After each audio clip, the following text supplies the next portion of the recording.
Hey guys and girls, just wanted to talk to you guys a little bit about Buzzsprout. Start a podcast today with free podcast hosting for Buzzsprout, easy podcasting software for hosting, promoting, and tracking your podcast. Buzzsprout is the best way to publish a podcast online for secure and reliable hosting to full iTunes support. Get started for free, no credit card required, cancel at any time. Stands for losers. That's why we took the damn field. Now, if you want to crown them, then crown their ass. This is what's great about sports. This is what the greatest thing about sports is. You play to win the game. Welcome to the Airin podcast.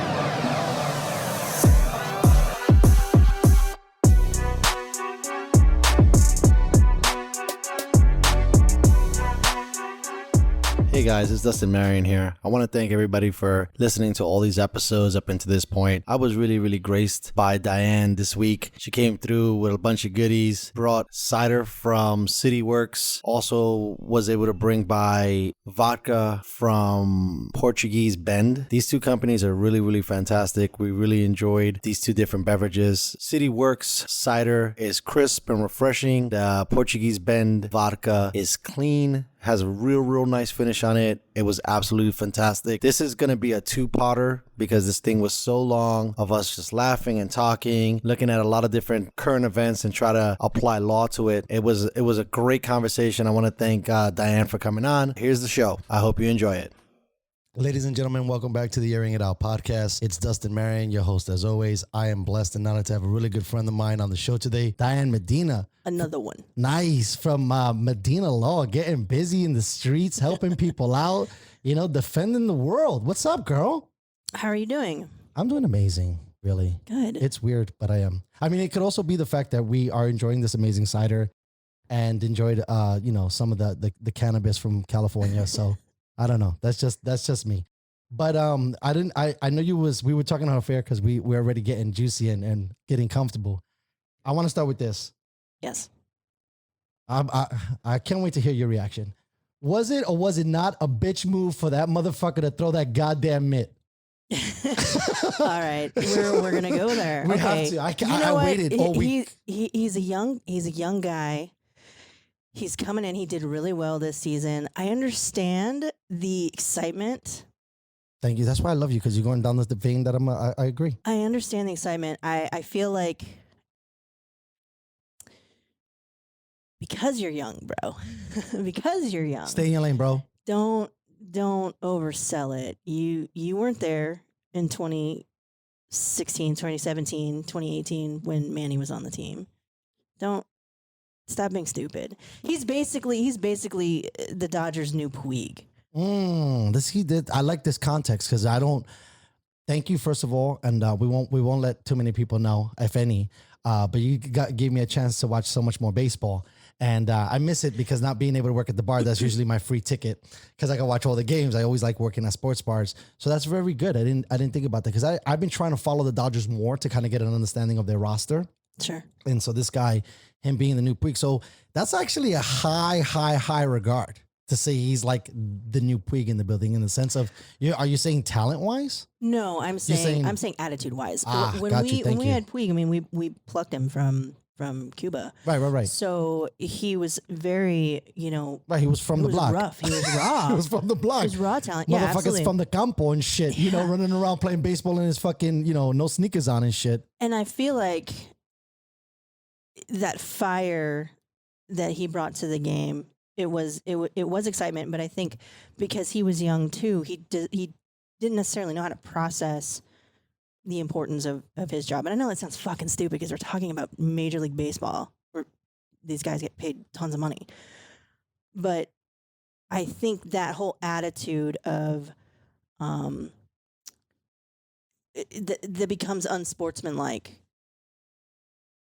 And I don't know if it's a cultural thing. And I feel weird saying that. I was going to actually bring that up because what I was going to say was, this is what happens when you put Latinos on the fucking field, right? There's a lot of passion. Spicy. Bro, Come on, you took that. Caliente. Exactly. That's two Latinos you just mentioned, right? Right. Exactly. And then you got fucking Machado to bring it in full circle, yelling across the diamond too. Let's That's talk another about Latino. Machado's behavior as well. No, we will. But yeah, there's that. I was just gonna bring that up because I think that there's a lot of flavor. I mean, you even see when these guys are running bases and scoring when they're like "Vamos," right? Like that seems to be the new slogan. Yeah. If I picked a slogan in the MLB right now, it would be "Vamos," which for those people that don't know Spanish, that means like "Come on, let's fucking go."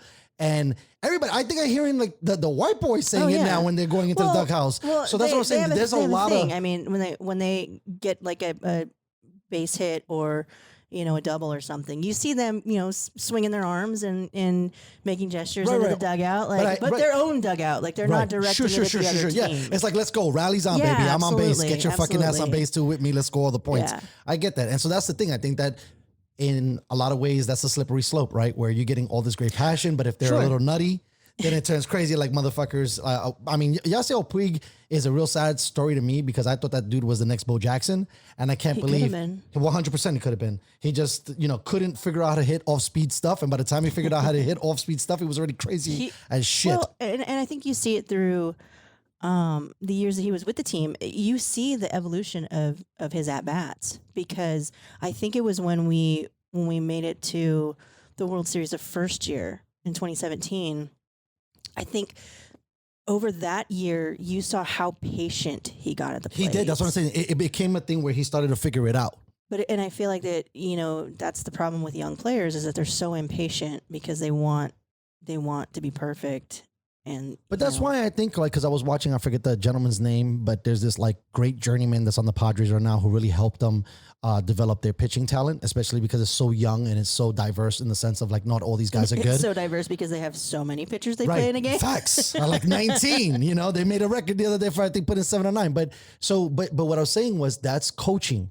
If you got guys that are young, right, you need strong coaching. You need to tell these guys like, hey, stay patient, relax. You're a rock star, bro. You can hit it out of space. Just chill. Let the game come to you. I mean, I think most of the things that I was yelling at the TV all fucking week was a lot of that.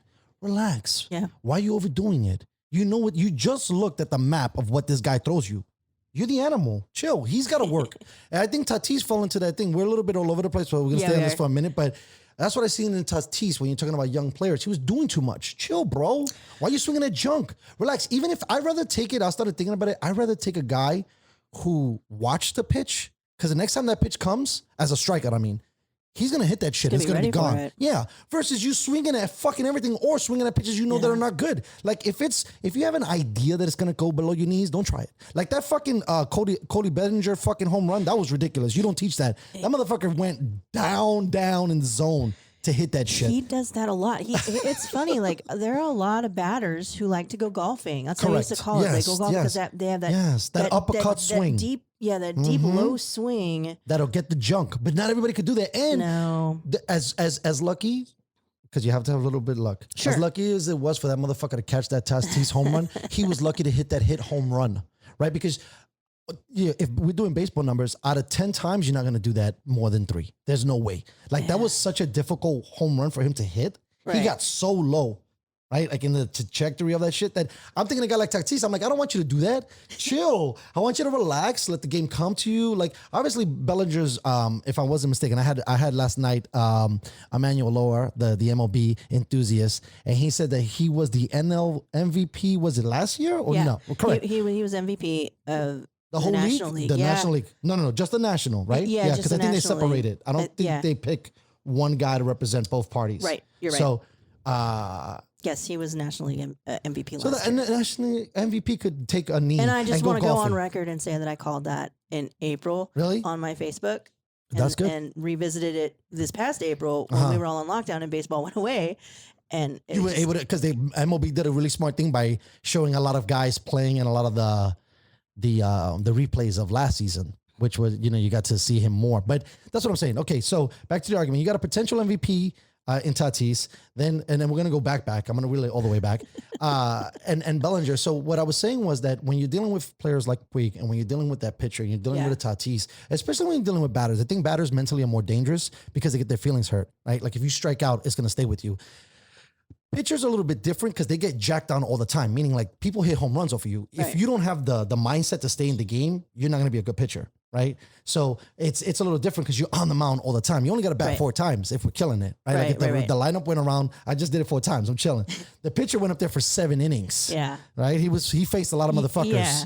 So if he gave up 2 runs or 2 home runs, he's got to have the moxie to stay in there. So what I was saying with the pitcher mindset is you got to really have good coaching next to them, because if you don't, that's what I thought was a huge problem for the Dodgers back in the day. They had all this talent, but the coaching was terrible, especially from, I love Joe Torre, but I thought Joe Torre at that point in his life was more of a happier, chiller coach. Yeah, Hollywood guy. Right. That He did a great. commercial. He did a commercial Right, he for, did many for commercials. LA. Yeah, he was all over the. I mean, he already figured that shit out in the New York media. He was Right. phenomenal with that. I mean, he became. And then you bring in Don Mattingly. I would have I would have never took that. So now maybe they kept some of the position coaches, I mean, Don Mattingly did take us to the postseason a few times. but he You always can't lost. dismiss what he did. He did. And I feel like Mattingly, if I ever have you on the show, bro, this is just me being me. I've always felt that Mattingly was a jinx. Really? Why? Because when he was on the Yanks, they never won. The moment he left as a player, they Okay. fucking found this amazing success. Okay. And for a very long time, he was the best player, right?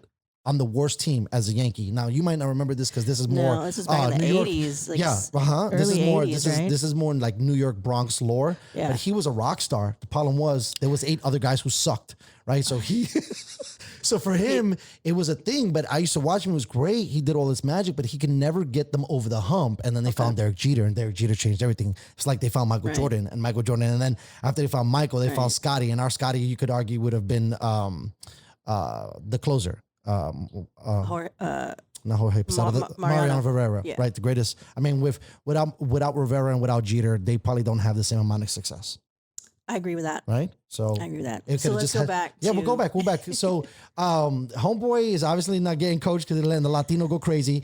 You say you disagree with the action because he's new on the block and he should have chilled. I totally agree. Yeah, I think it was a bad move. I think somebody probably, I hope somebody pulled him aside after the game and said, knock it off. But it didn't even seem like that. You got fucking Max Muncy talking shit. Well- You got fucking Mookie Betts, who I'm gonna say right now is the greatest player in the MLB, hands down. Right now, yes.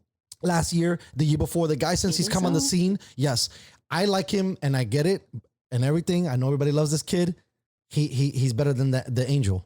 Trout. Mike Trout. I think Mookie Betts brings so much more to the table. Speaking of the best one of 8 shitty players, that's Mm-hmm. Facts, Mike Trout. that's Well, him. actually, no. Who's the other guy that's on the Angels right now? They Oh, just got the- from the- Washington, right?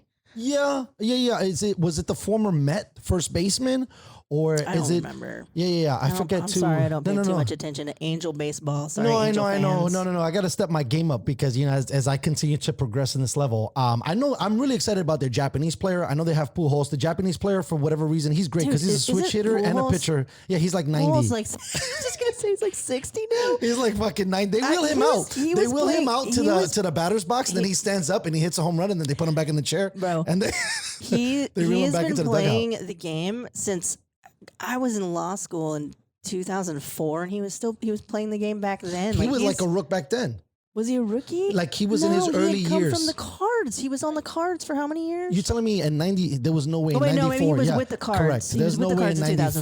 2004. I don't He was, no, remember. I do. Yeah, been because a- he been a was, lot of when I weeks seen since then. Pujols, Fat Albert, I was like, because you could argue, right, that Fat Albert, that's his name. Fat Albert is the first player out of the steroid era who got a lot of like kudos, but never was under the steroid scrutiny.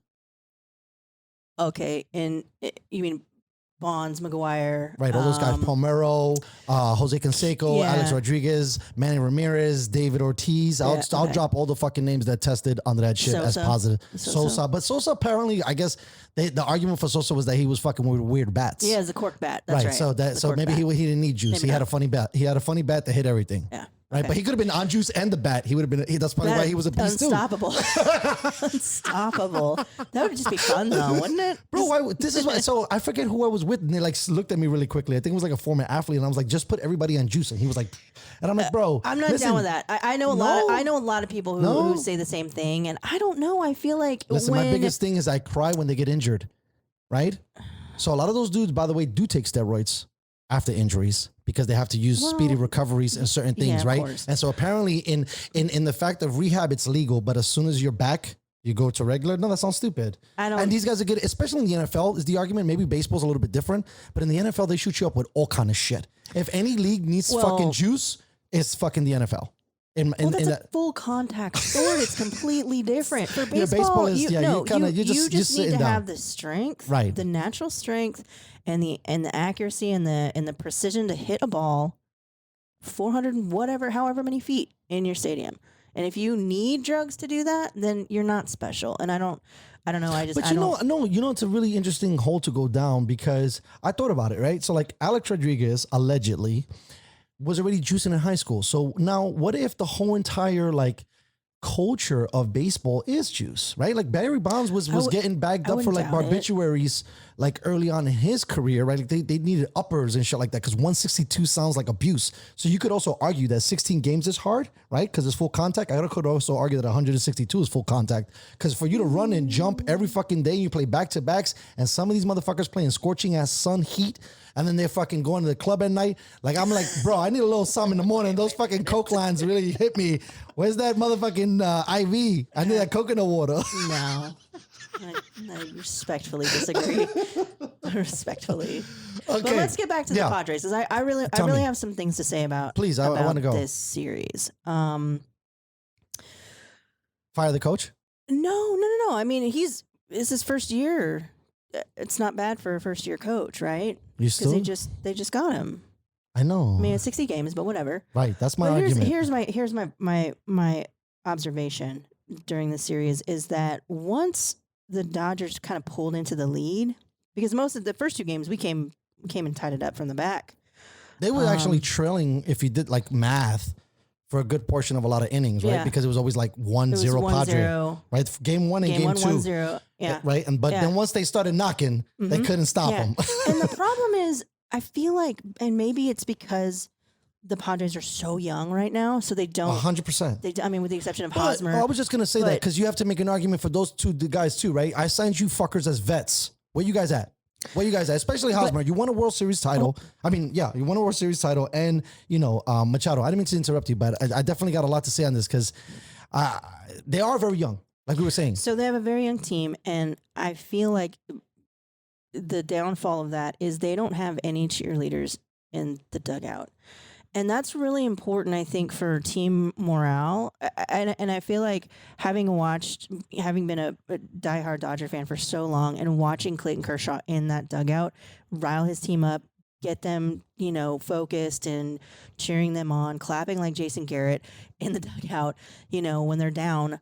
I feel like if you don't have someone like that in the dugout, if you don't have that good positive energy, you can see it. It's written in their body language when they're out on the field, and they're just like, we get 3 runs in an inning, and their shoulders are slumped, and they're just lifeless. The spirit is gone, and they need someone to like lift them up. And that's why I said Mookie Betts is the fucking best player in baseball because he's one of those guys. This is why I get mad. Machado, where are you, man? Yeah. You know what I mean? Like, I get it, bro. You're a little bit more soul-spoken. You're not the rah-rah kind of guy, but they definitely missed a lot of that. And what I felt that was really sad about that story was that the guy that was the rah-rah guy was one of the youngest dudes in the building. So not only are you putting this whole entire city on my back, I got to put the whole entire team on my back. And when we're down, I got to cheer you guys up too. Yeah. Tatis there was just too much on this player's shoulders. Right. I know he's a phenom really player.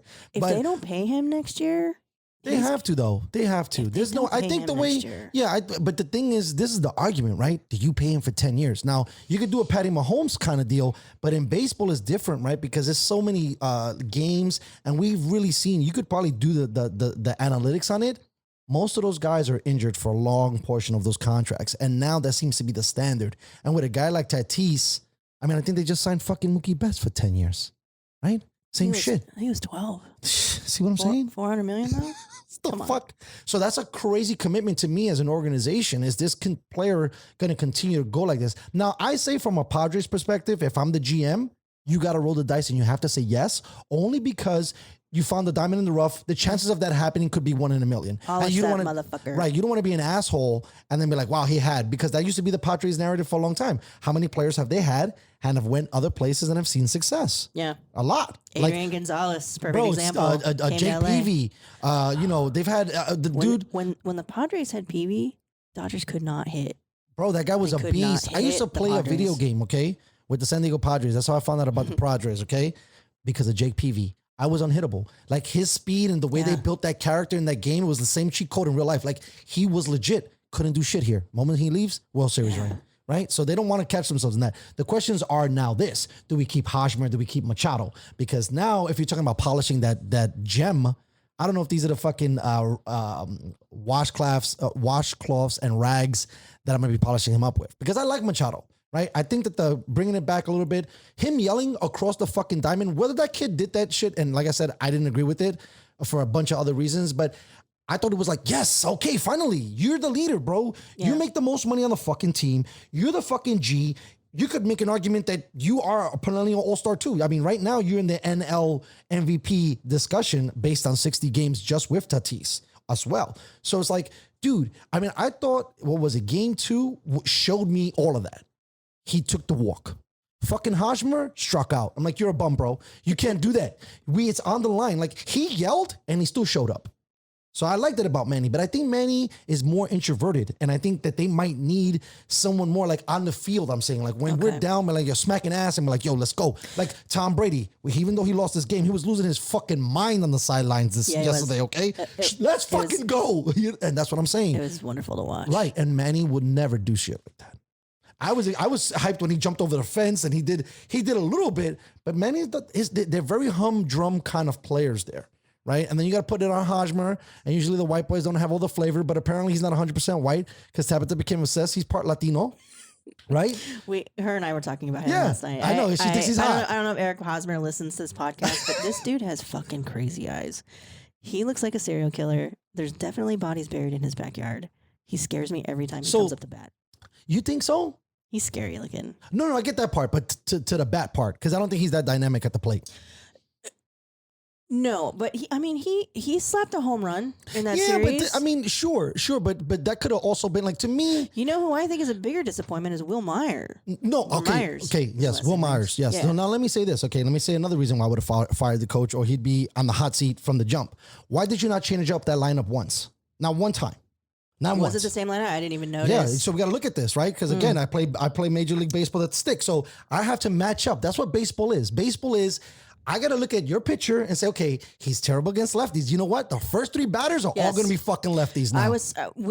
They said it last night that everybody was surprised that Doc Peterson was in the lineup because it was a lefty starter, and he's terrible against lefties. Right. I was like, why isn't Kike in this game right now? Right. That's my boy. So this is what I'm saying. When you really look at the chess pieces and the way the MLB is supposed to be, you're supposed to be using this. So I thought it was too much pressure to continue to have Tatis in the number 1 shot. Based on the games that they struggled with against the Cardinals, and he left men on base, and what he left on base during the Dodgers, I'm like, Papi, that's too much. I'm going to put somebody else in first. Right? Maybe I put a Will Myers there. Because now if it's Myers, Tatis, Machado, people are going to be worried, okay? Because Will Myers can fucking hit. To me, I wouldn't say he's a letdown. I think the problem with him is they don't believe in him, and he's kind of woe is me. And he hits shit. He's streaky, though, isn't he? He is, but I think he's streaky. Listen, you would be streaky too if you're fucking always batting in the 7th hole against one guy in front of you who's garbage and the other guy who's in front of you is garbage. Of course, you're going to be a major league hitting, home run, grand slamming guy if you're Tatis. Guess who bats behind you? Machado and Hosmer. Nobody's going to fucking walk you, bro. They're going to throw to you. Right. So that's what I'm saying. You got to get the pitcher to throw to these guys. And so you have to mix up the lineup. After fucking Hosmer, they're spanking the rest of the lineup all day. They throw poor little Will Myers in there, and he's streaky I think he's a talent. I don't think he's good as a fucking outfielder. He should totally be the fucking DH all day. But I think that they should have been more creative. I would have even moved Hosmer up. I would have moved him up. I would have put Hosmer in front of Machado because nobody's going to pitch to Machado. You can argue, first of all, that guy is arguably the best third baseman. He is a gold glover for sure, third base. He can play short. When he's on the shift, the plays that he does on the shift are just fucking ridiculous. So basically he has potential to play second base and first base. So we got this on the defensive side. And he doesn't strike out that much. And when he strikes out, he does what I like. He looks at the ball. He knows exactly what he struck out to. He didn't fucking swing and go, was that up? Was that down? Right. I didn't even know where that was. He watches. So I think that he's a more patient hitter. So for me, I would have put Hajmer. In the story, one of the things that I would have been contending with him a lot more. Actually, two things. One is why you didn't mix up that lineup. And two, why didn't we bunt more? Because in game 2, when Will Myers was on second base, I'm like, bunt that motherfucker to third. A sac fly brings him in, and now we're up 3-0. Because you can't. I felt like they left way too many points on the board. And that's definitely the sign of a young team and a young coach. That's why I don't think the Padres need a young coach. They How need a many veteran. times were they? I want to say it was like 3 or 4 times they were in a situation where they could have hit a grand slam in this series.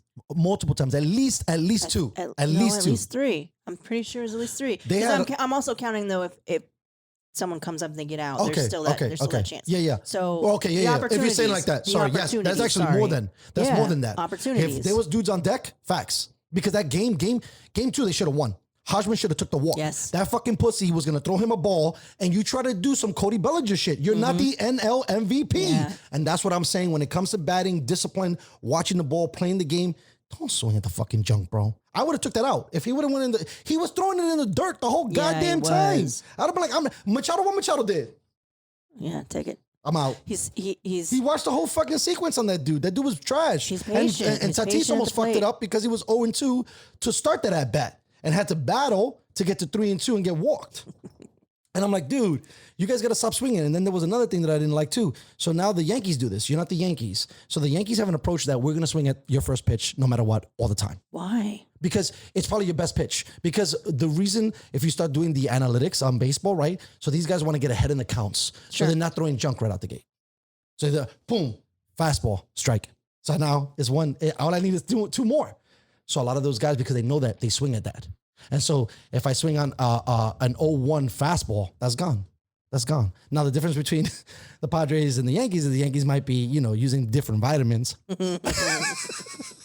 Just say it like that. They're not on those fucking Flintstone vitamin shit. They're on the real deal Holyfield. So that's what I'm saying. That's the mistakes that come. So a couple of things. I wondered if you found that interesting and fascinating. But that's how my brain starts to look at it with these games because I watch both of them. And again, I think you tell me what you think. The Padres had a tough go at it to face one of the greatest organizations ever, and not the LA Dodgers, the St. Louis Cardinals, and then face the LA Dodgers. My God, that was a tall task to ask. I honestly didn't expect the Dodgers to sweep the Padres. Right, for sure. My call was Dodgers in 4. I think I told you Game 4 wouldn't be necessary. We're recording on a Friday. Yeah, I know. We're recording on Friday. I was you fucking, asked me what time the game started, and I said, you. Game 4 starts at 6. It's not going to be necessary. I thought. Listen, I was optimistic, but I knew too. I'm like, this is the Dodgers. This team is very good, very, very good. I mean, like, it's not take away the emblem. This team for the last few years has been one of the best teams by position in the whole fucking league. That's a lot to say, even though they got the $240 million payroll that the Boston Sox have and the fucking Yankees have.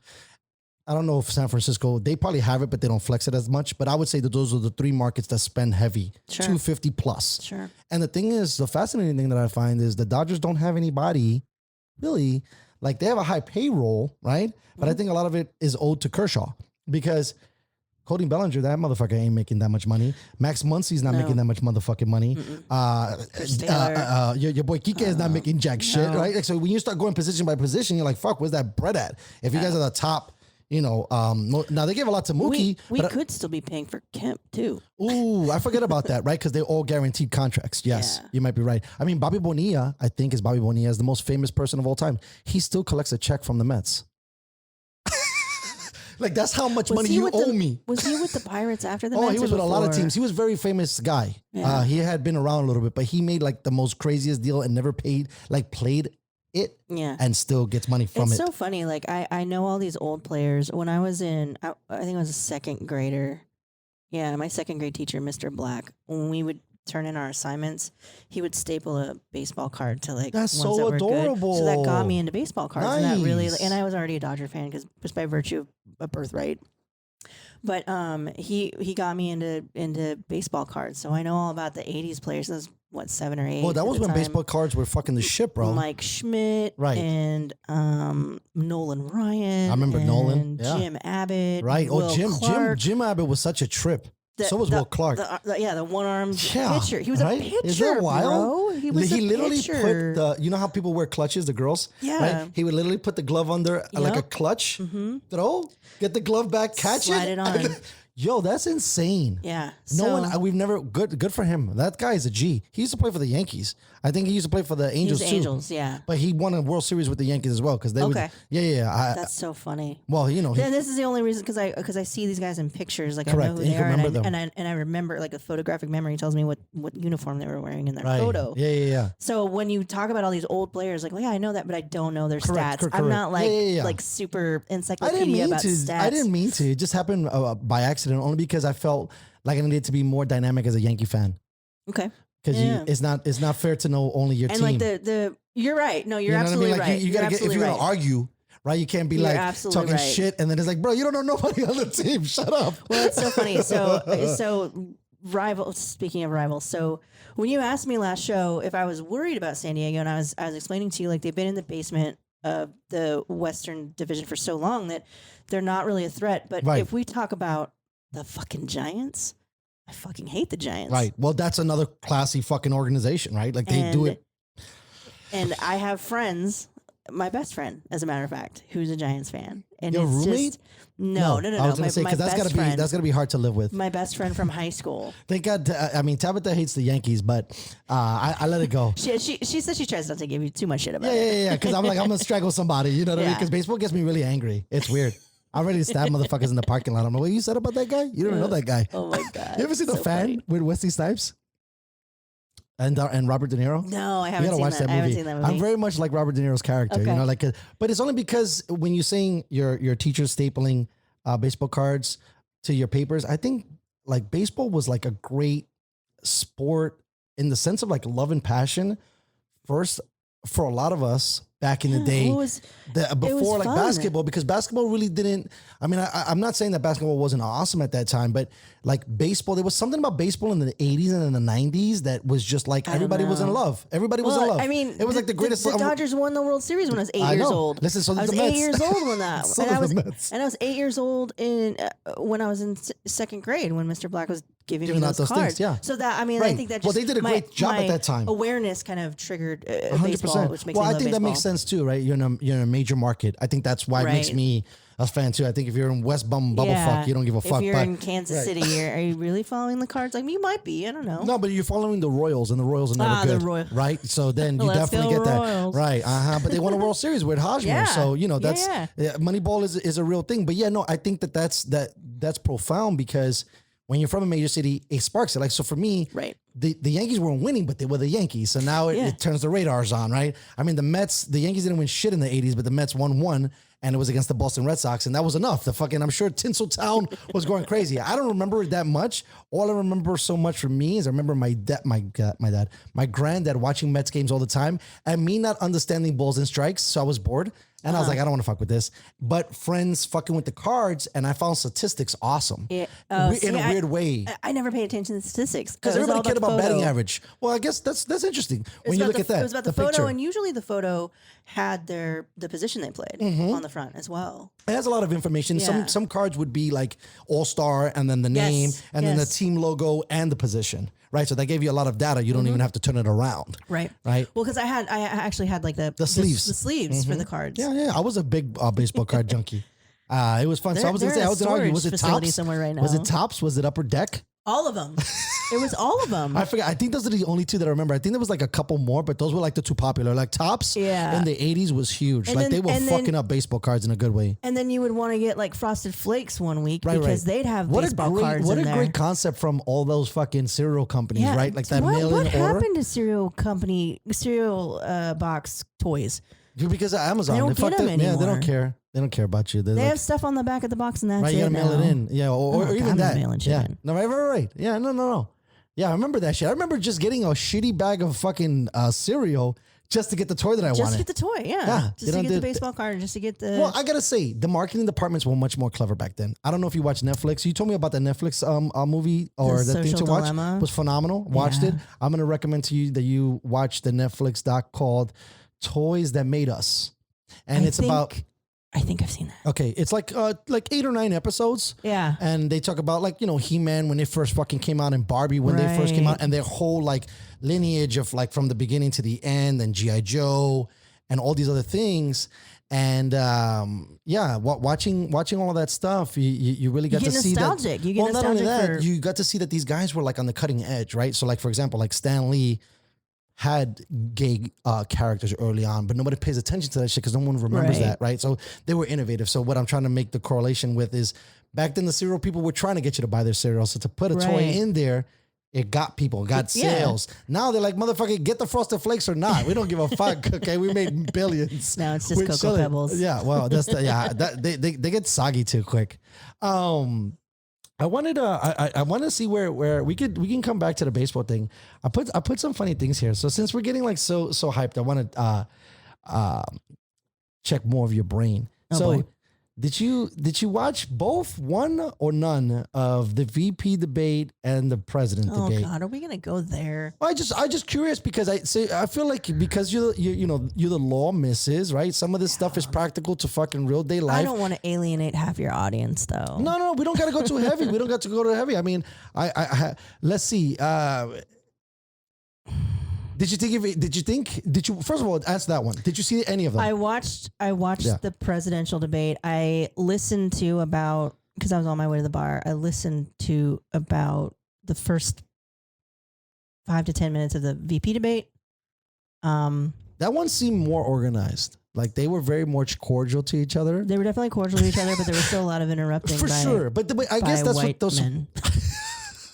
I'm sorry, I had to go there. It's okay. See, now I'm going to alienate like 80% of your audience. Don't sorry, worry white about men. it. It's okay. They're fine. Listen, I love white men, by the way. Listen, what I was going to say was I think that these are the honest discussions that we got to fucking have because I think the more that we don't talk about them, it makes everybody fucking sit in a certain aisle. So we'll move on if you're not that strong about it. But I wanted to say that I thought the first one was comedy. That shit was like a sketch comedy.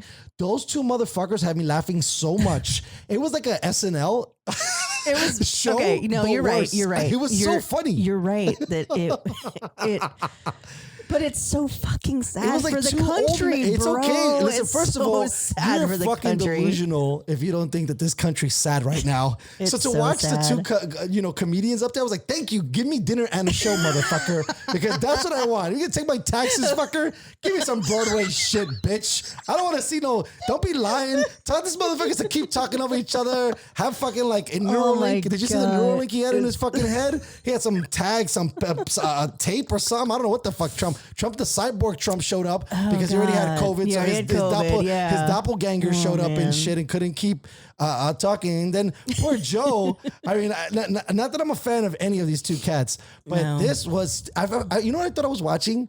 Grumpy Old Men. It was great. I was like, this movie, two of them are arguing over each other. And then couple of grandpas. Yeah, or like the odd couple. Fucking grandpa, lady. Right. And that's the thing, right? That's a big portion of my argument or my discussion is, why do we still have old people running the game? I don't know. We say that you have to be at least 35. I feel like there should be a cap. Yeah.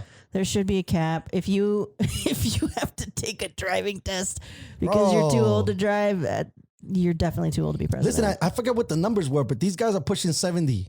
And one of them is pushing 80. Yeah, Joe Biden is like 78, right? And Trump is what, 74? Do I want like and this is not, so just to put it in a nice way, this is not old people hate because I love old people. G-pops and G-mops and moms are the best.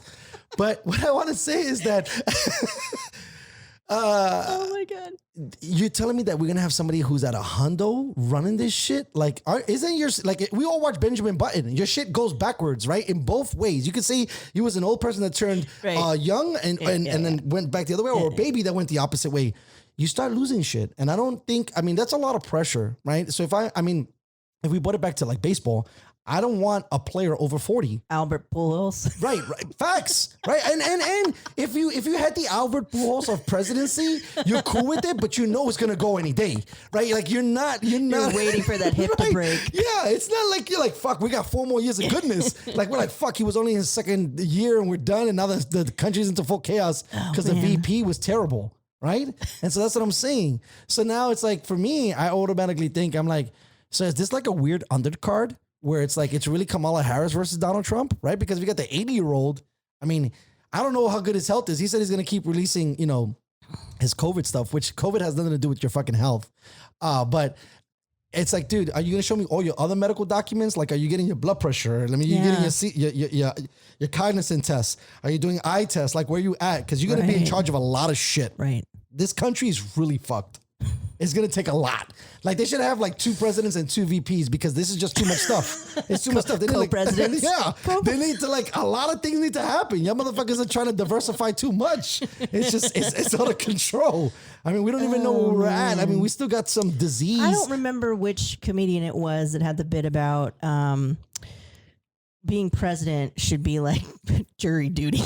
Like you get a notice like, oh fuck, I got to be president next month because that like a random selection that would be fire. It'd be a random that would be selection, way better. But it'd be like something that you don't fucking want. Like, why do these people want these jobs? Like, well, now we know to throw shade, and I'm probably gonna lose 80% of the audience. Apparently, Donald Trump won the election so that he could hide the debt that this motherfucker had. Because I would love to pay $750 dollars. Yeah. And not only that, be in debt $4 million. Yeah. Right? And then be like, well, I'm in the White House. I'll see y'all motherfuckers later.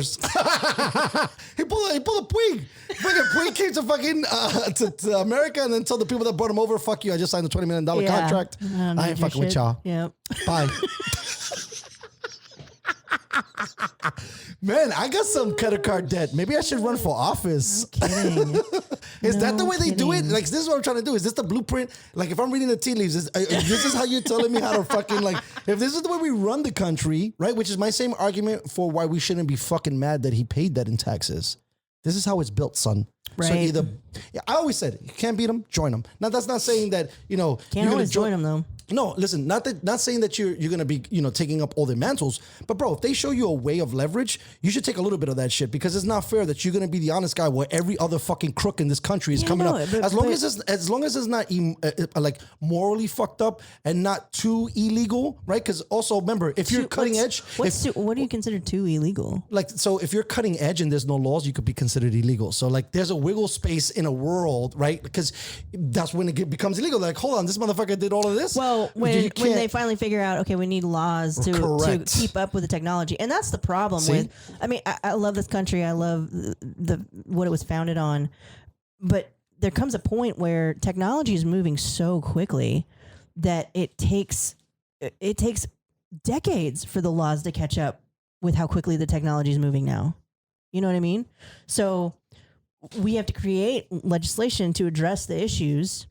And then that legislation creates more issues. That's what I'm saying. So now we got to have more legislation. So, exactly. So that's what I'm saying. That's what I mean. Kind of illegal, right? Because as you go with it, right? Like bringing up the social dilemma shit. We didn't fucking know these cocksuckers were going to start selling our fucking data like this, right? So they were kind of illegal because now it's illegal. Before it wasn't illegal because they were trailblazers. Well, now they just all put, they put a little pop-up notice on every single website. We sell your ass. If you click this, is yes. If you click no, we won't sell it. If you exit out of this notification without hitting anything, you're basically allowing us to do whatever the fuck we want with your information. Now the crazy thing is that I don't even give a fuck.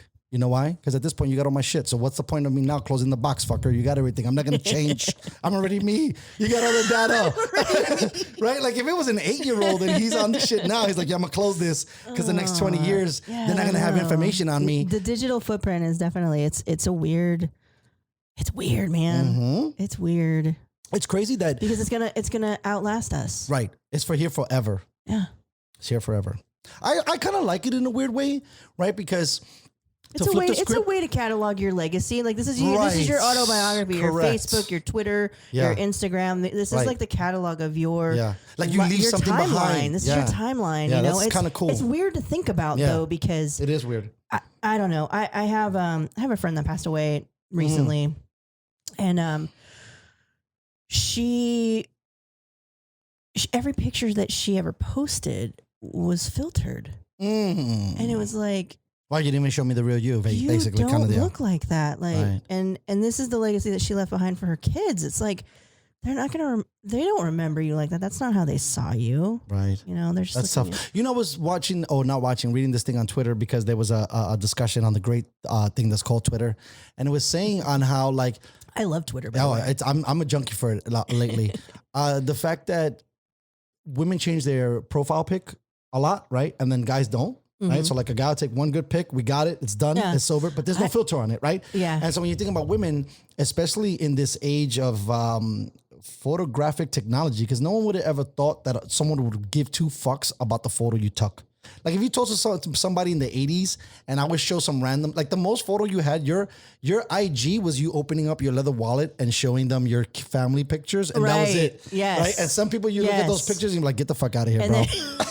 I don't want to talk to you. And then like the only people that actually saw photos were if you put them up in your house and you invited them over, you know. Like, but now your photo album is on the net, right, all day, 24 hours a day, and so mine. It's right. And so like with women being in this weird space that I think that's been pressured to them by celebrity and another agenda department, that you always have to look this or that, whatever the fucking trend is.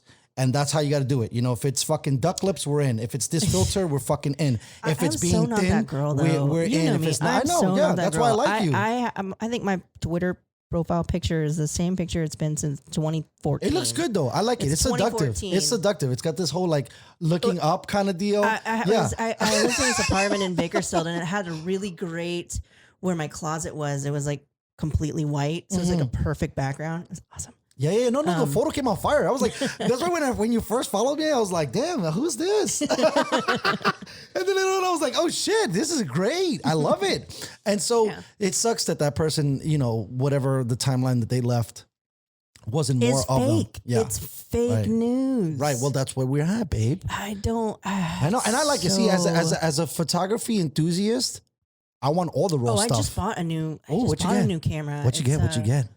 A PowerShot. Nice. I don't even remember what it is. It's a mirrorless camera. It's gorgeous. I took it with me on my trip. How much? 6 or more? No. Wow. But that's how much they cost. 3. Yeah, that's pretty good. Because the mirrorless is this new shit. They walked away from the DSLR. Yeah. And now mirrorless is like the hottest thing since sliced bread. And you can find some really... I never took a photography class. I would definitely like to take one of those, but... I think it's good. I think now that I look at it and I play with it, just to understand the way you use the lighting into the lens to saturate your picture. Yeah. That's what you want to learn. There's some pretty cool filters on this camera, for sure. though. I took it to OB. I was on the pier a couple weeks ago and took a couple of different photos, and it actually does it for you. Right, like, it's just like, boom, I'm going to take... It's like you tell the camera what you want. Yeah, and it just takes like 5 pictures of different portions of the picture and has like different filters on it, and it's actually really the technology is great in that department. It's even wireless, but it would send it to my phone if I have an Android phone.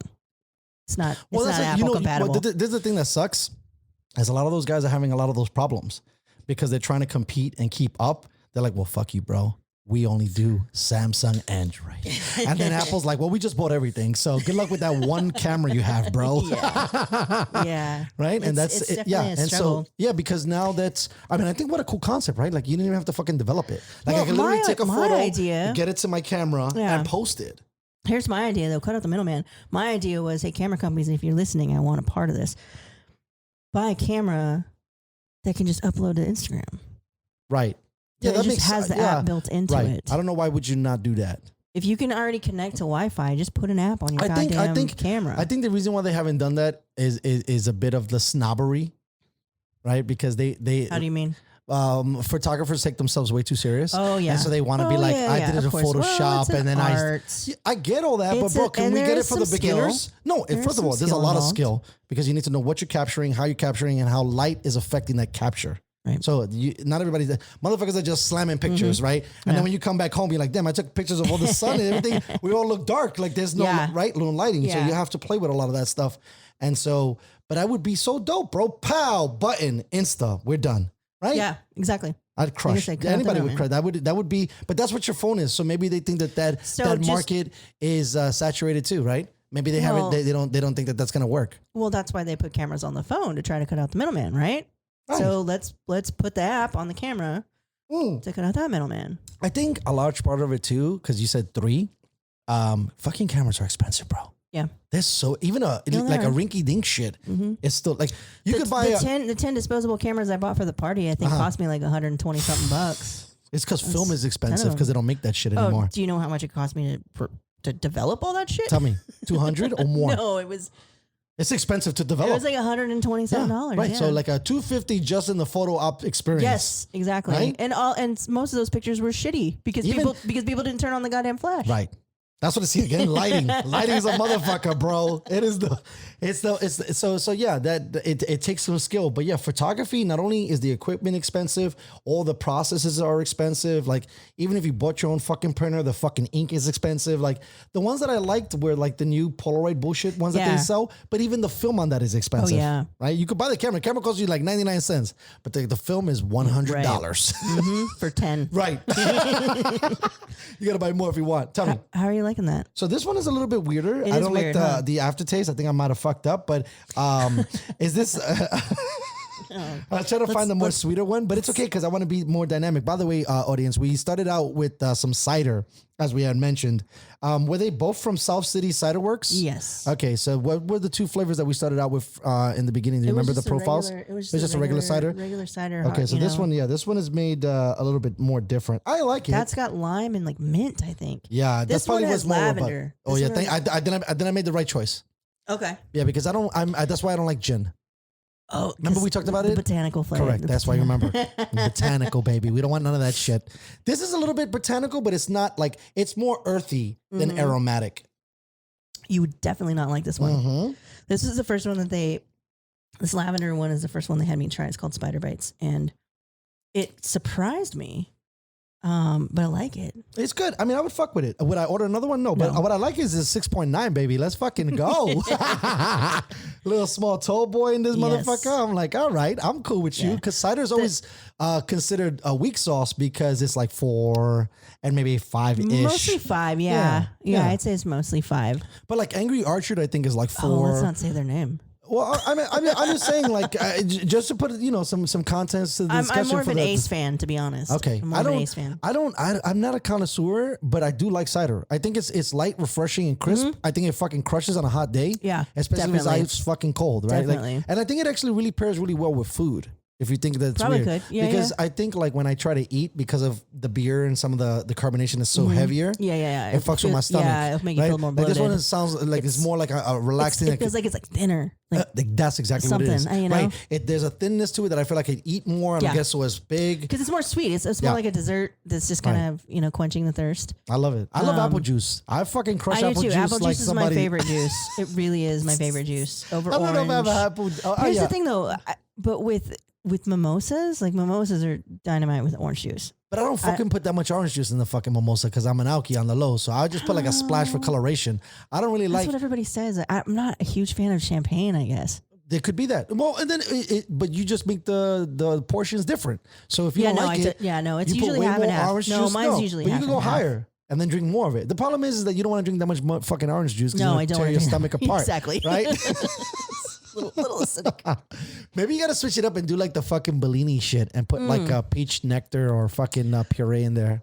Pineapple juice. Oh, that works too. Pineapple juice That works too. mimosas are You need the like shit best. that cuts basically the acidity Yeah. of the champagne, right? Because that's why Maybe. orange juice and champagne fucks with you because it's both. It becomes like sharky, Yeah, I think like chalky when you swallow. You know, I feel like if you put a little bit more of a sweeter thing, because the champagne is so harsh, it takes off the sweet, Right. and then on the reverse, it takes away the shark from the champagne. Mm-hmm. So it works a little bit better. But the problem is that you can't shake it because it's No, carbonated. yeah, exactly. So I you made gotta be that really mistake. cool Yeah. on how you fuck around with doing it. I found the best way to do it is like a fucking a chemistry teacher, right? That's why they have So you need beakers. one of those beakers. Like No. The champagne glass is your beaker, right? And then you just put a straw in there and you just do what they do. That's how they fuck with. Remember, they only mix I because see it's what you're chemicals. saying. It's an I see what explosion, you're saying. right? So that's why they only fucking stir it slightly. My brain is going back to Breaking Bad and like all that. Oh yeah, let's start fucking cooking glass, baby. I know. By the way, that fucking Netflix shit was a little disappointing. I'm like, you didn't bring back fucking what is it? Is it El Heisenberg? Camino? Yeah, it was all right. I'm not. I think liked Aaron it. Paul is dope. He's but- really good. But he's not as dope as my man. Brian, Yeah, oh my God, I'm fucking blanking on his Cranston. name. Cranston, yes. He just was so huge as a character. He was great. No. He was great. And Airin Paul also played kind of a bitch in the show, so that could also be. Yeah, no. That could be a reason why. Annoyed with him. You were annoyed with him. I feel like I responded to his character very early on very quickly. Just because it really wasn't until he got with the girl that I was just like, okay, let me get a tit shot here or something, because bro, you're killing me. And I'm not saying that he didn't play like a bitch role to perfection. Did a great job. Yeah, he killed it.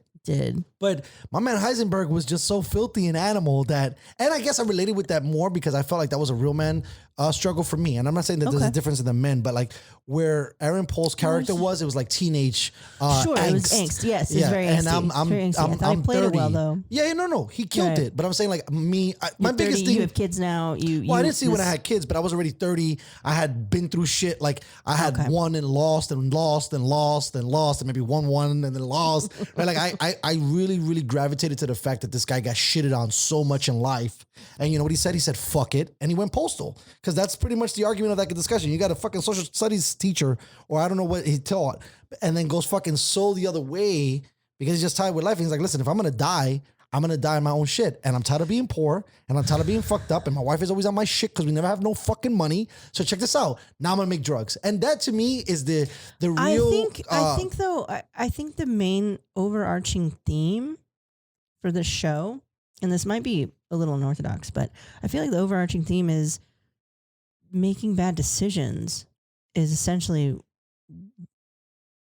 the cause of your demise. And it goes back to when he had that company with that couple that wanted to pay for his cancer treatment at the very beginning. And he had too much pride. And he sold his shares in the company, and then that company took off. And I made forgot about billions that. of dollars. Right. You know, they were so rich. I wouldn't want to call it a bad decision, especially in that initial one. It was a bad decision, and I'll tell you why. Because he was older than the blonde that he married.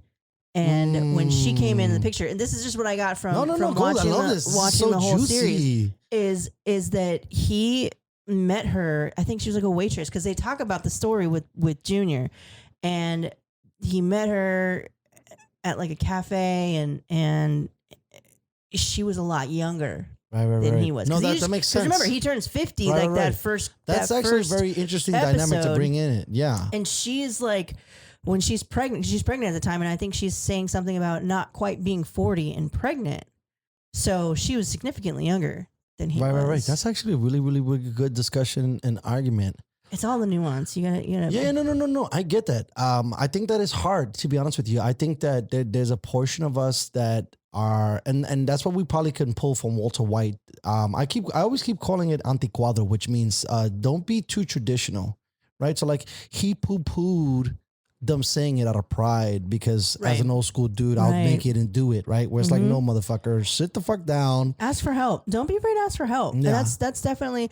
That's a new thing to do now. It is a new thing to do. Because a lot of people don't know. That's not the old school thinking. Exactly. I come from a Mexican family. Like my dad would never ask for help from anybody. They wouldn't. They'll die in a corner. They're like a fucking dog. And he's only 58. Right. But that's what they're taught, right? They're taught not to complain, not to fucking moan and groan, because the time that they came, there was no space for that. It was a different time. Yeah. I mean, it sucks. No, but you got to look at it, man. I know. You got to. This is one of the things through not only doing DMT, but trying to like really dig into these things of where and who you are and why you are. It's like, we don't understand. For the record, I've never done DMT. That's on my mom. Mom, I swear to God, I've never done that drug. Yeah. Don't worry. You're not ready. You're not ready for the freedom. But as you see the freedom side of it, you really understand how their struggles were crazy. Like, for example, my grandmother had a kid at 16. My mom had me when she was 17. Hold on, because I think it was like in the fucking 50s. It wasn't a big deal. Well, life expectancy was like 40. Right, that's what I'm saying. So now I should be dead right now, bro. So when you're looking at it in future forward, it's like this girl had a kid at 16. You're getting all judgmental, but you're like, listen, motherfucker, that's been happening for centuries. Yeah, exactly. You don't understand that just things changed. Right. That was already going to happen. Don't act all fucking shocked. Like civilization. Much. Civilization has gone through its bro, trials refrigeration and hot water is a fucking in the last 100 years and having a toilet and all that bullshit. Well, maybe more than 100 years, but yeah, definitely. Just about. Just about. It turned the corner at 100. I mean, now it's probably indoor like one, plumbing, I guess, would just be even maybe back in the 40s. Correct. Sure. Yeah, like all that shit. So imagine all those things that the greatest story I ever heard of Arnold Schwarzenegger tell was he had to share bathwater with his family. Like, we're so beyond that. Yeah, bro. And he was the youngest, and he had to take the last water. Oh man.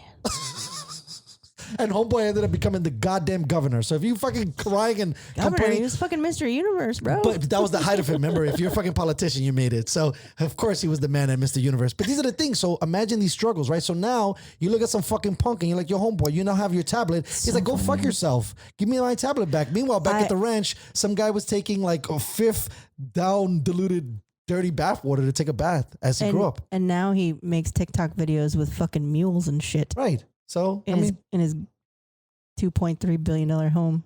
So I think that's also too, as you start to really analyze it, beauty comes from pain. And you can't, for the most part, have really successful people, I don't think, if it doesn't come from a place of pain. Most people that are like ridiculously successful have some shit a chip that they kept with. There are some. I'm not saying not all. I would say most people. Yeah, most lot of people that blow who up are successful who came from nothing didn't have anything from their parents for sure. Right.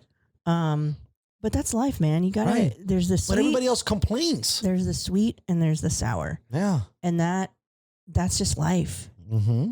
And you either gotta make the most of what you're tasting or throw it up. You know. But people, I just think that like that's why I was bringing up being harder. Like for my kids, I'm tough on them, and it's like, bro, they're gonna have it so easy. Yeah. Right? They're gonna have it so easy. It's gonna be so sweet.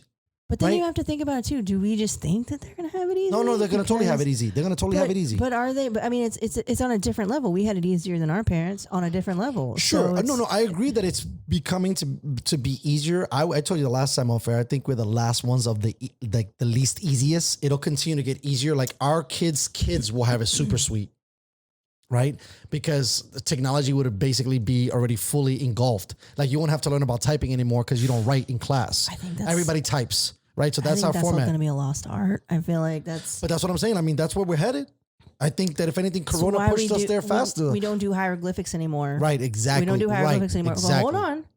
But we have fucking emojis. Are those not just futuristic hieroglyphics? Facts. Yes, 100% they are. And kudos to the guy that figured that out because now he created a language where I can have 3 different symbols and you know what the fuck I'm talking about, right? Where I don't have to write words, which actually you can argue that emojis are shorthand.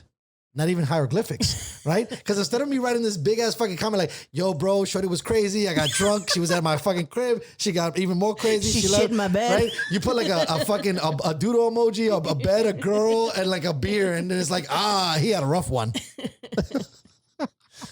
So that's another thing. What's that Yankee score over there? Oh yeah. I was gonna bring it up. They're quiet as fuck. So Aaron Judge at the top of the 4th hit a home run.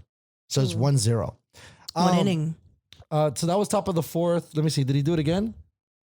Must win. Yeah. So they must be, if there was top, they're still probably getting out of the bottom of the 4th right now. So we're halfway through the game. Yeah, I didn't see it. There's nothing here. I just seen Yeah. There's, you're looking at updates. Okay, gotcha. Yeah. I didn't want to cheat. We were just getting to into that. I'll turn it on in a second. No. You're fine. I didn't know where I wanted to go with this one, so it's pretty interesting. So we'll get a little bit political because like I got the firm in the building, right? And it's not really political. I just want to. It's more of the social climate that I wanted to ask you. Okay. So. Thoughts on the Breonna Taylor stuff, right? Too much? Too heavy? I could take it out if you want. Tell me. Again, alienating half the audience. We don't want to do that. You really want to stay. But listen. My advice about this podcast: you need to stay away from hot button topics. Like, why? I understand. It's fun. It's good times. You're not Joe Rogan yet. Like, I know. Come on, you got to slow your roll. But this is the thing, right? It's almost like for me, it's called tiding in a weird way, right? Because if I'm not gangster enough to say this shit when I'm young, then I'm not going to be gangster enough to say when I'm older, and I don't want to be. Here's the thing. You think it's too much? By the way, I'm leaving this all on the show. When I was younger, I would have no problem talking about my political views and my whatever. I'm very comfortable in my own bubble. I feel like we live in a political climate right now where nobody wants to listen to anybody anymore, and we want to corrupt the other side's narrative. And I feel like when we put emotion first and we think with our emotions and react with our emotions rather than thinking about what the other side, what the other perspective is, I feel like it's the demise of our society. All right, so check this out. So this is why I wanted to bring it up, right? Because I totally agree, but I wanted to bring this up more so because, like I said, you're the firm. So like, let's talk about this one part, right? Okay. What is it? A no knock answer? What is this thing? The no knock warrant. Okay. So as a lawyer, right? And you're for the people. Forget about Breonna Taylor. I'm not for the people. I am for the Justice. defendant. The defendant. No, the, I mean, I'm sorry, I said it is wrong. for the people. Yeah. The state is for the people. So that's what I want. Well, let's just some Yeah. basic, like some basic Let's go. understanding about Right. criminal law. Thank you. Let's so do this when you shit. get arrested and there is a court case filed against you, just like any other lawsuit that's filed in a court, there are two parties, right? There's the plaintiff and the defendant for a civil lawsuit. Yeah, watch that Judy. In criminal court, coach me up. In criminal court, it is, if you get arrested here, the people of the state of California Get versus mad at you. Got you. Dustin Marion. Right. Like OJ versus the people, right? That's the people versus OJ. Right, that's what I Simpson. meant. I meant the people because you're for the defendant. See, I've always been the defendant, I'm for not the the little people. guy. How about that? Yeah. Let's say the little guy. Right. I'm more comfortable with that. Sure, I like that. Yeah, help me out with the jargon because you know Sure. I don't have it all nailed down. So for something like that, being a lawyer, right, and being for the little guy, do you think that this is something that should be looked at and not be able to be allowed? The problem is there was a Supreme Court case that basically said no knock warrants were constitutional. That's the first part. So okay, hold on. Let's now that's a lot. I don't even know what that means. Constitutional for who? Let's unpack that. Yeah, please. Let's unpack it. Because that sounds crazy. So a no knock warrant is essentially a warrant that can be served when they just fucking bust down your door. Right, that's what it sounds like to me. Like we're kicking in the motherfucker. We got ATF in the building. Everybody's suited up. They don't have to announce themselves. Right, that shit is scary. Essentially Correct. And I feel like that those, I shouldn't say I feel like, those types of warrants, those situations are really for like eminently dangerous situations. So like you got a terrorist, right, or a drug lord, or you already know some motherfuckers hot on the block. Yes, correct. Yes, but if that actually makes a lot of sense, right? Like if it's some just like regular dude or some regular folks that you're not too worried about, but you show up with like choppers and motherfucking SWAT, it's a little excessive. Exactly. Right. Getting your house swatted is never a fun thing. For sure not. So that's crazy. So, okay. So constitutional for who? So they're saying that the government thinks it's constitutional for them to fucking execute no matter what. Correct? I want to make sure that I follow that. That sounds like bullshit. I feel like that there are probably some right. If they go to Donald Trump's house, they're going to knock on the door. Well, I feel like when there's probably some conditions. I don't know the case law extremely well on this situation. Sure. Because I never really had to deal with big motherfuckers felonies. that are right. That's some you're a heavy motherfucker. First of all, I could argue that if they are no knock warranting your crib, you're probably a hot boy.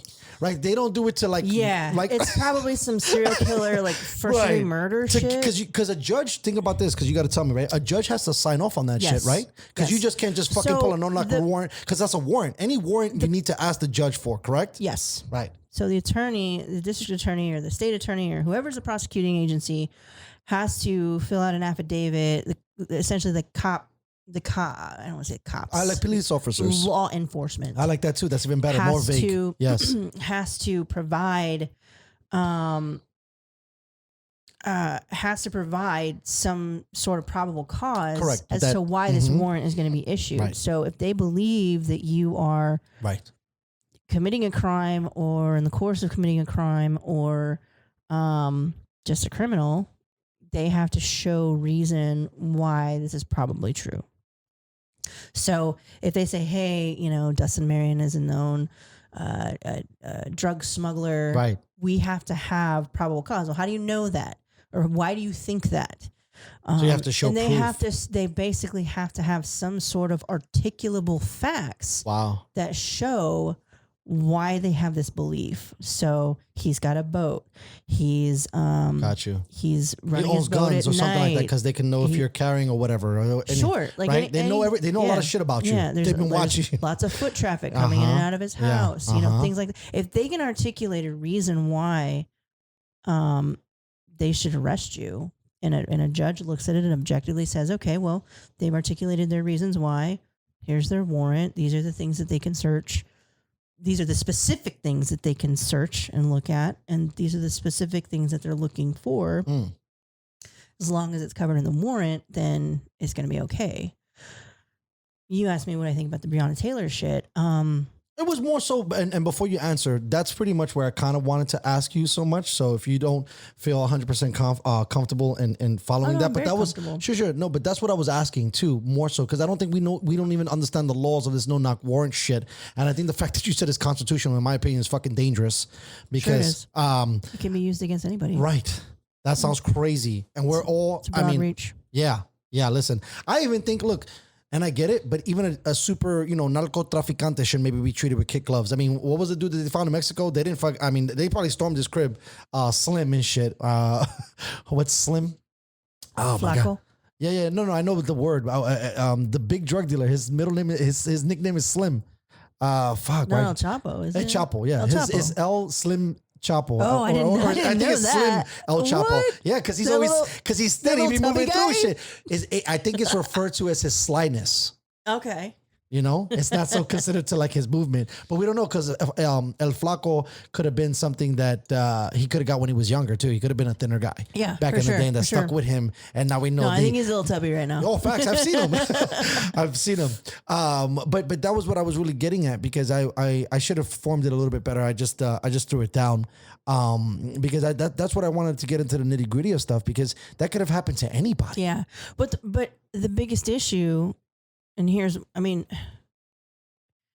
right. It's such a slippery slope to jump on. It's not slippery slope. It's not slippery slope. It's a landmine for me to walk around without offending. Right. Let's see how you can do this if you want to do it. You don't have to do it. So let's do this. Let's table the Breonna Taylor thing for a second, and let me just explain it like this. So people who love the Second Amendment have guns to protect their house, which they are more than legally able to do. Correct. Someone comes storming into your house and you are a legal gun owner. Right. Are you going to fire on them? You don't know who the fuck is coming in your house? So hold on. Let's unpack this for a second because that's what I was talking about with my homie. If you knock on the door, or excuse me, if you don't knock on the door, you kick down the door, I don't know who the fuck you are. If I was holding and I had a boo in the crib or I had kids in the crib, I'm going to start letting the fuck off. Right? I mean, that's me as a gun owner or registered gun owner. Yes. Right? Because there's no way. Remember, I think we talked about this a little bit. Maybe it might have been you. It could have been on another episode. But how, like, you have to be conditioned to just start letting off, right? Like, if you feel that fear button, you can't hesitate. You'll be dead. Right? Like if that was a home invasion and not a no-knock warrant and you had something on you and you hesitated and they put a shotgun to your wife and you'd be like fucking Ryan Reynolds in Deadpool because you didn't catch that last knife that hit your boo and she hit the ground, you'd be fucking pretty sore about it. Right? So you have to be. But the thing is, the difference isn't having to be on point like that, right? Like that sounds crazy. But I agree because I want to be a gun owner for a large portion of the fact that if someone kicks down the fucking door, you're ready. Yes. Yeah. I think if people are coming into your home, you don't know what they're gonna do. You don't know what their intentions are. And this is at law enforcement too. You have no idea what they're up to fucking in your own home. Hey, they're in your fucking home. Bro, you're in my crib. You didn't even talk. You could call me. I would have came downstairs, right? Like, let's treat people like fucking people. But if they're breaking the door down, come on, man. That would shook anybody up. Yeah, you'd be like, that's gonna be an alarming situation. A lighter skinned male's first instinct, if he's a gun owner, is going to be to grab that Glock and fucking fire away, right? I mean, too bad they don't catch him in the den writing because he might have fucking let off with an AK-47 because these motherfuckers carry all types of shit. So there's that layer of just think about it as you are a gun owner. Someone is coming into your house and you have every right to fire back. Facts. Or to fire first. Because they're breaking down your door. At least that option. No knock. Or whatever. Or home invasion. Whatever it is. Someone exploded your fucking hinges and you're nervous and you got to protect yourself. So that's the first layer. The second layer is imagine now you're a gun owner in the situation. You start firing. You realize that it's the police and they start firing back. Right. Now what do? Do you throw the gun down because they're shooting back that's and now really they announce themselves? Situation to be in. Yeah. Okay. So I mean, I think if I already shot one, I mean, this sounds crazy. So there's that that second layer. The third layer is the cops got the fucking address wrong on the warrant. Damn. Now who's to blame? See, this is the kind of shit. All those motherfuckers are to blame because you went to the judge and you wrote this amazing piece of fucking work to get this fucking no-knock warrant on this guy. You guys got to be more together. It's the same reason why I misunderstood how they fuck up slam dunk cases. Like, you guys, what are you doing, man? Like, there's no. It's my favorite thing. I always bring it to Bill Belichick because it's the greatest term in the whole wide world. Do your fucking job. And a lot of people don't do their job and there's sidetracks, and then you end up knocking on the wrong fucking door and turn up some shit because not knocking. Oh, sorry, excuse me. No knocking. And I keep on getting it. It's like it fucks with my brain. It says no knock. It says say knock. But a no knock thing. So that's level 3. So those are the 3 levels that you have, and that is the situation in the Breonna Taylor story. So let's take race out of it altogether. It doesn't matter. That's what I really wanted to look at it from a standpoint of like bare bones. Yeah. There's no way. Those are the facts. Yeah. I mean, those are just the facts. Like, they had the wrong house. It was a no-knock warrant that they executed. They came in. He didn't know what the fuck was happening. He started shooting. That's who in their right mind would not do that I mean, gun owners really need to think about that. Yes. And I bet you they do. They just don't have the some of them don't have the moxie to say that shit. You feel what I'm saying? Most of them are white. That is true. I mean, because the hood's a little harder. The Latinos and the brothers always get the fucking criminal record, and one of the first things they tell you is once you get any kind of charges is like, can you sign this waiver that says that you will not be a legal firearm carrier? And so that changes up the game, right? You don't see dudes from the Bronx going hunting for fucking wild boar. Okay. I mean, I wish we probably could have. Then we would probably all have guns. But the thing is, it seems like, and this is an argument that Tabby brings up, because when you bring up guns, you also got to bring up gun control and you get the rights and all this other shit.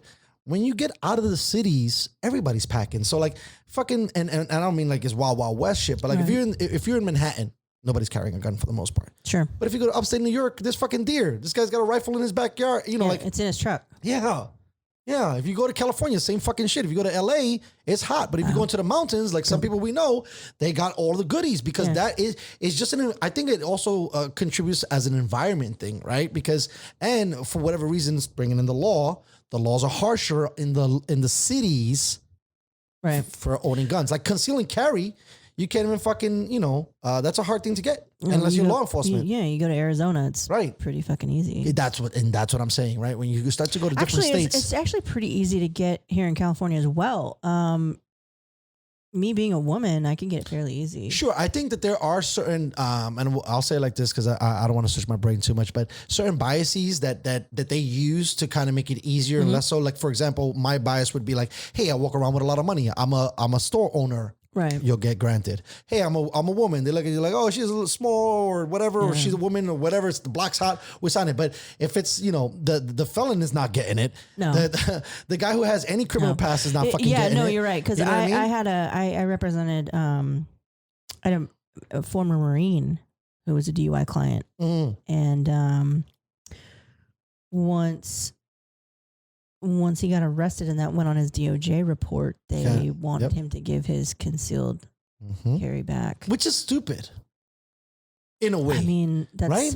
But at the same time, it's a law that's designed to protect the public. Who's it protecting? But that's bullshit. That's kind of bullshit though, because now you're taking me out of protecting my shit for the no-knock warrant stuff. No. It doesn't say that you can't own a gun. Right. The conceal and carry. But the conceal and carry also is different too, because what if I went to motherfucking Afghanistan and homeboy was in a new cell? This is an extremist theory, but kind of roll up on me, and now I can't conceal and carry because my gun is at the crib. Right. I'm just saying, like, there's ways that I could make it make sense in my own mind where, especially someone in the military, I'm like, I don't know, maybe we should reconsider. Or look, fine. How about you put motherfuckers on probation? Right? The same way you do everything else. If you haven't acted up in 5 years, then I can get my shit back. Well, that's what happens. Sure, for most of them. Yeah. But I think if you're a felon, you're never getting that shit. And you got to, and if you're not in the military too. It depends on the crime. Sure. That makes sense too. But it's weird if you say it like motherfucking, like for us in New York, you can't walk into a gun store and buy a gun and leave for the most part. I mean, now there's things in set, but in California you could do that. A lot of places in the West Coast you could do that. I remember a lot of my friends from back in the day who used to like move guns. They would all go to like North Carolina and Virginia because those states were more lackadaisical on the gun laws and restrictions, and then take it on the L and transport the fucking whatever merchandise they were able to buy and selling in New York. Is this Sons of Anarchy? What are you talking about? I don't know, something like that. This is my real life. This is my real life, bro. But I'm being serious. Like, how long have you been here in San Diego? 10 years only. Okay. Yeah, so I did 30 over there. That was a rough 30. Fucking, I'm telling you, fucking 1 to 20 was a bitch. It was hardcore, but that was the kind of stuff that we knew because it's like, dude, you can't go to. There was no gun store. There was none. So he was like, okay, I'm going to talk to my man. And then he would probably definitely file off, the serial numbers because now the gun is hot. For the most part, I think it's fucking new, right? Because they give it to you in the box and everything. Like, so I have a good friend. Shout out to Dustin. I have a good friend who runs an online federal firearm, essentially like a firearm. They don't sell guns, but they're like a broker. No, they sell like parts to guns. By the way, you sell the guns. Uppers and the lowers and all that shit. Can you build a gun with the pieces they sell? Yeah. Right. Yeah. Which I've always but found awesome. He doesn't sell guns. No. He sells guns parts. Remember back to what I was saying, like kind of illegal? Kind of illegal. There you go. That's the segment we're going to create. It's going to be called Kind of Illegal. And that's what I found fascinating. It's like, well, in this state, it is illegal to buy a firearm, but there's no law that says I can't buy the pieces and make it myself. Right. Which is also very interesting. And it's so funny because my best friend is so lefty liberal and so anti-gun. She's in that Moms Demand Action or whatever. And so I don't want to know the party, but you're pro. I hate to say pro Second Amendment. Do you think it's okay to own a gun if you're trying to protect your home? Of course, because I think that's better. Absolutely. I think once you start fucking throwing around the Second Amendment shit, then it brings all this crazy hoopla. I hate when people have to frame it like that because like, well, I'm from this, and I was like, no, dude, do you or do you not want to protect your family? Would you mind having a fucking shotgun with a slide or a fucking Glock just in case? Right. Listen, we don't know. We almost came to it. Yeah, but I think there's and I don't necessarily think that pro gun control groups want to take away all guns. They just want to take away the scary guns. Right, of course. Listen, and I always say the ARs and the whatever. But but what happens is they're not gun nuts. They're not gun enthusiasts, so they don't understand like what an AR actually is. But this is my thing. It doesn't mean assault rifle. It means Armalite rifle.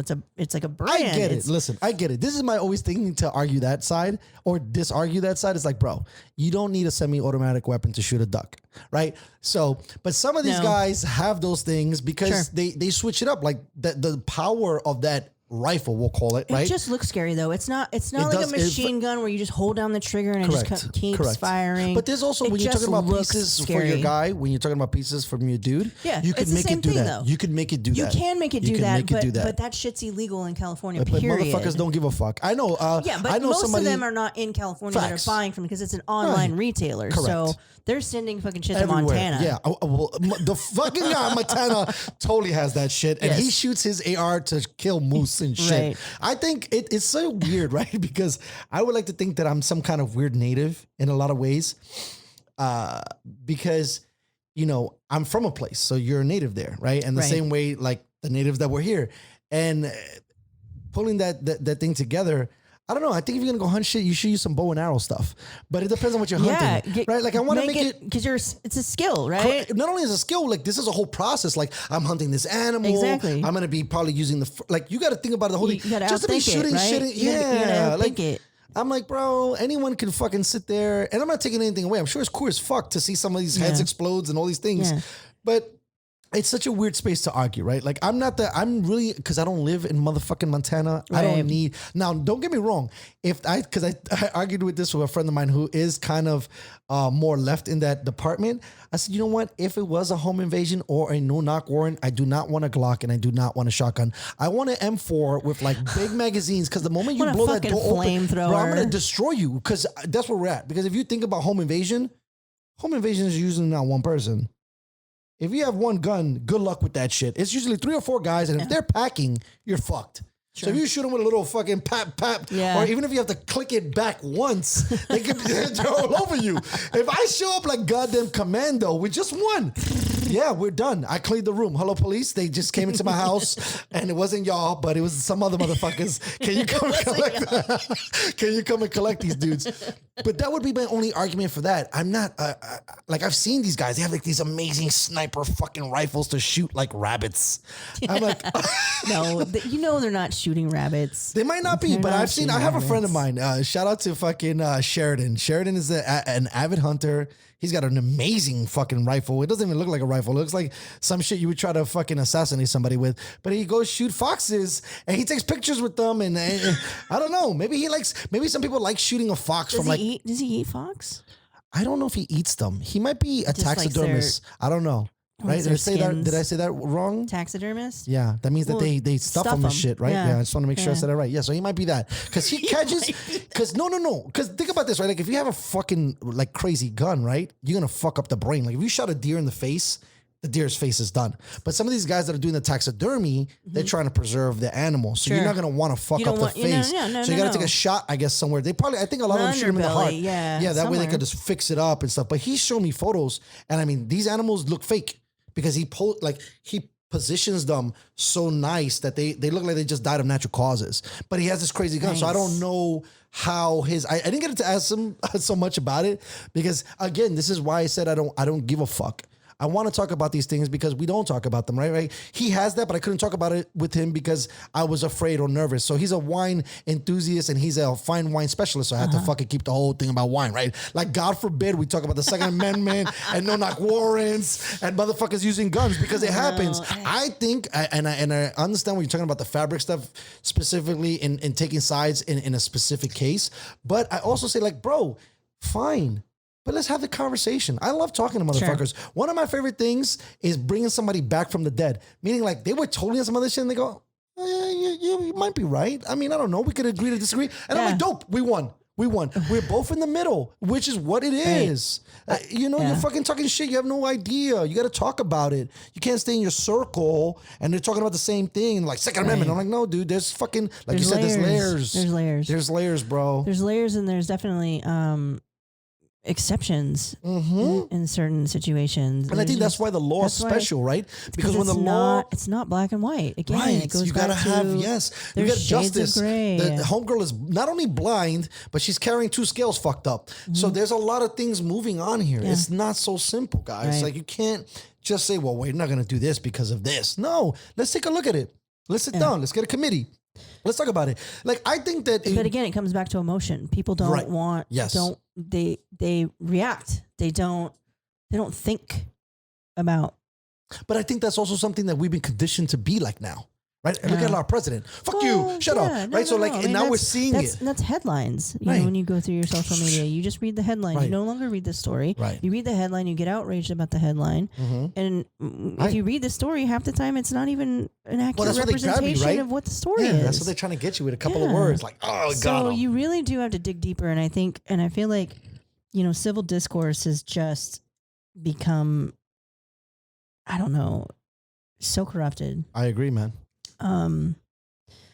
Or madame, I should say. It's weird. So a couple weeks ago, I actually got into a discussion. I don't want to give the details, but I got into a discussion with a friend who I've been friends with for a very, very long time. And it's very, very clear that her and I are on two completely opposite sides of the political spectrum. And I reached out to her because, yes, I had been drinking, but I reached out to her To and talk was shit like, because you were lit? probably because I've been tired of just snoozing her post. I've been snoozing her post on Facebook for 30 days at a time. Listen, for you know what you got to do? long. Do me a favor. This is what you got to do. Stop posting on Facebook and just go to fucking Twitter. Because on that, it's like... No. It wasn't me posting. It was her. No, I get it. But I feel like I have never snoozed nobody's post on Twitter. I've snoozed multiple motherfuckers on Facebook. I'm like, you are way too fucking much. On Twitter, I can figure it out. It lets me build it so that if I don't want to fuck with you, it's not talking to me. Well, kind of, sort of. sometimes, But you know what I'm saying? Like, I've put multiple people on snoozes. It's like 30-day snooze? Yep. I don't want to see this motherfucker for 30 days. Thank you. Get this motherfucker out the building. I've done that to so many friends. There's so many people who I know have good hearts and I know I love dearly. And it's like, God, But you shouldn't. I think, when we were talking about the timeline shit, that shouldn't be something that you should be timelining about, Here's really. Here's the thing. Like, and I text her and I was drinking and it was bad and I shouldn't have done it because it ended up a whole thing. Oh, wow. You got it hot on the block? And like, Nasty. Well, and then another friend got involved. Wow. And she was just like, Disrespect. she's like, no. To mediate her. To mediate. Got you. She's like, don't friend break up. Like, it's not, and I just like, she's so sweet. Thank you.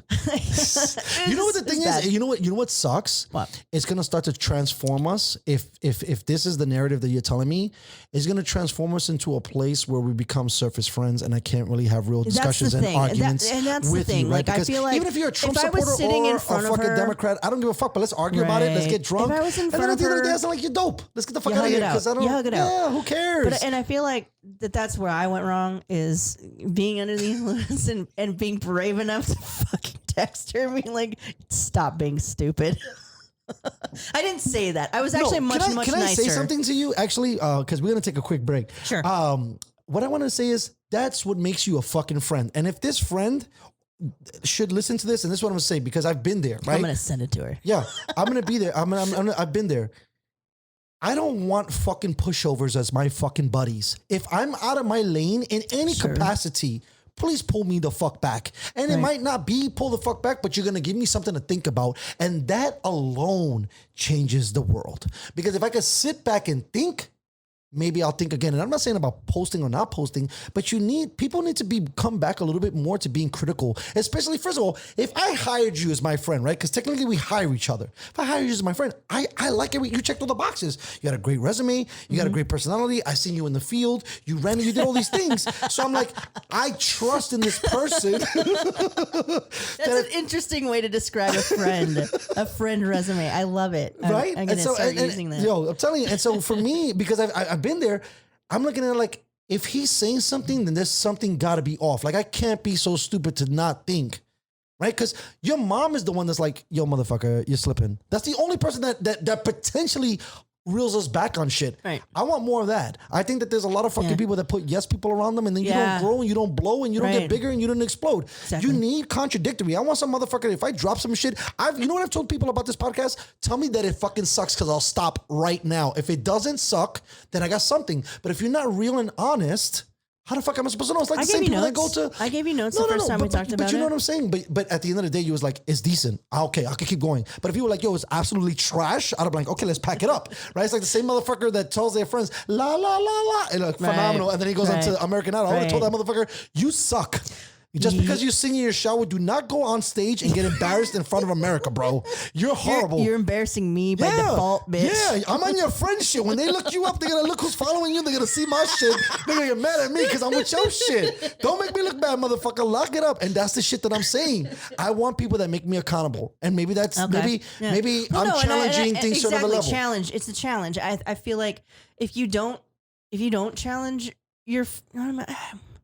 what am I trying to say? If you don't push each other, you don't grow. And without growth, you don't get better. I don't give a fuck. I don't care about being politically correct. This is the facts, Jack. Yeah. If we are trying to be better people, if anything, Corona taught us is like, humanity is the most important thing in the whole wide world. That's why we wanted to go hang out with each other. Losing it. We're totally gone because we're not fucking being honest with each other. But we're also not listening to each other either. And facts. That's another part too. That is and a shout out to my friend, to John Robinson, for saying that 2 things that the wealthy have fucking figured out, and one of them is listening. And that's why they continue to fucking build wealth. You gotta listen, bro. If you want to blow up, if you want to expand, you have to hear shit. Yeah. You got the echo chambers are bullshit.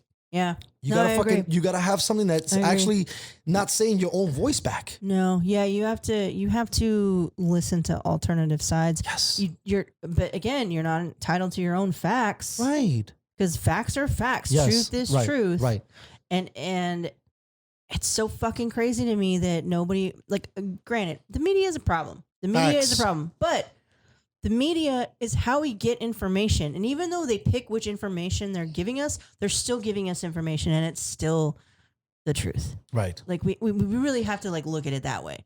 It's just how you process that truth and what you do with that truth is really the big issue. Because if you just decide that whatever the fuck the New York Times posts in its newspapers is just not true and it's all bullshit, then you're lost.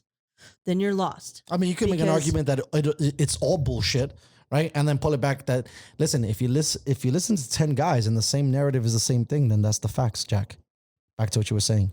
Right, the same people can't, and I'm not saying that there's not a gray area within that. Sure. But if like 10 people are like, yo, we saw this dude gun down this shit, there might be some gray area, but like there's a good chance that he might have gunned down these people, right? Like, or something similar to that. And you gotta read the tea leaves a little bit, but not get too crazy. But then there becomes the other side of that where it's like, well, I didn't see that guy gun him down. You know? Right. No, I get it. It's the same. So it didn't happen. Right. Well, it's the same reason why, and this is a whole nother thing because you're the firm, you could talk about death sentences, right? When you look at it, it's like, well, who the fuck was there? Right? But the other side is like, I found 3 motherfuckers that were there. So, and is 3 enough? Well, and this is where I'm saying it's a big deal. I think to bring it, to wheel it back a little bit, it's more so about the fact that we just need to start having honest conversations, and it's okay if you hurt other people's feelings as long as you do it in a nice way. Everyone, listen, before we used to be, grandma and grandpa didn't give a fuck. They talked to each other gangster. They were like, listen, bitch, I don't like you, but I got to stay with you because you got the best healthcare ever. Right now, they don't see that shit. And they fucking float the fucking situation. Start being real. We've been away from that. And then you know what? When the next day it's like fucking Judge Lopez, I don't like you when you're drunk. That's what you say. You say, hey, I thought that was insensitive that you said that you don't want to marry me. These are the things, but you know what sucks? People don't get the fucking balls to have the real talks. Oh, no, I agree. Right? I agree. Back before, they didn't even know about feelings and emotions, so they just fuck your feelings. I'd rather say fuck my feelings because I want some. Like, there's weird when you say your truth and only facts. Gonna be hurt for a little, you can fucking heal that shit up. Yeah. I mean, who's the song that made that? All Time Seal? Or what? It's when you start to internalize it Correct. and just like As make it define you. Yes. Then it's a problem. Correct. And I again, like I feel like we might be alienating half your It's okay. audience. I don't care. And now it's the other half of the audience. Right. Listen, we go back and forth all day. Like I'm a Capricorn though, so I'm very cold and emotionalist and logical, and I try not to react.